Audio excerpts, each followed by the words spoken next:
नमस्कार मित्रांनो, मी तुकाराम सुरनर, सुरनर जी आर आणि योजना या युट्यूब चॅनलमध्ये आपल्या सर्वांचं स्वागत आहे. आजच्या व्हिडिओमध्ये आपण एक अत्यंत महत्त्वपूर्ण माहिती पाहणार आहोत, ते म्हणजे शेती संदर्भातील.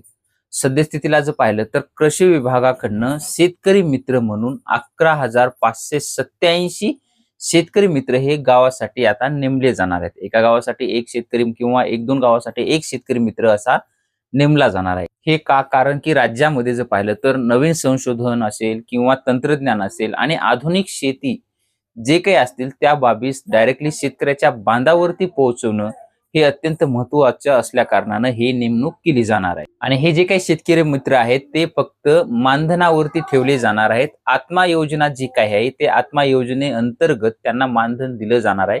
मानधन हे त्यांना प्रत्येकी महिन्याला 1,500 रुपये दिले जाणार आहेत आणि प्रत्येक 3 महिन्यानंतर त्यांचं पेमेंट हे दिलं जाणार आहे. म्हणजे प्रत्येक 3 महिन्याला 4,500 रुपये त्यांना दिले जाणार आहेत. असे एकूण वर्षाला 18,000 रुपये त्यांना दिले जाणार आहेत. तसेच त्याबरोबर त्यांना जे काही इतर प्रवास खर्च असेल किंवा भत्ते असतील हे कुठलेही त्यांना दिले जाणार नाहीत, याची सुद्धा नोंद करण्यात आलेली आहे. हे जे काही शेतकरी मित्र आहेत ते 3 महिन्याचं जे काही त्यांचं असेल तर प्रत्येक 3 महिन्याला त्यांच्या कामाचं मूल्यांकन केलं जाणार आहे आणि ते मूल्यांकन जर पाहिलं तर जी योग्य असेल तर त्यानंतरच त्यांचं जे काही पेमेंट असेल ते त्यांना दिलं जाणार. हे जे काही मूल्यांकन आहे त्यांचं तर त्या मूल्यांकनामध्ये 125 गुणांचे म्हणजे 125 गुणांचं मूल्यांकन केलं जाणार आहे. त्याच्यामध्ये 100 गुण हे तांत्रिकसाठी आहेत आणि 25 गुण हे उल्लेखनीय कामगिरी केलेल्या संदर्भात असणार आहेत.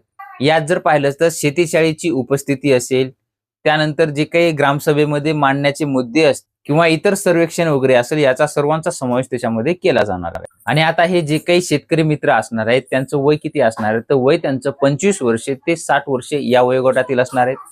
एकतर त्यांचं किमान 12वी शिक्षण हे झालं असणार पाहिजे आणि याच्यामध्ये जे काही स्थानिक रहिवासी असतील त्यांना प्राधान्य दिलं जाणार आहे आणि ते शेतकरी वर्गातून जर असेल, नावावर जमीन वगैरे असेल तर तरी सुद्धा त्यांना प्राधान्य दिलं जाणार आहे. आणि ही जी काही नियुक्ती आहे ती 2 वर्षासाठी केली जाणार आहे. कुठलेही हे कायमस्वरूपी नियुक्ती केली जाणार नाही असं स्पष्ट सांगण्यात आलेलं आहे.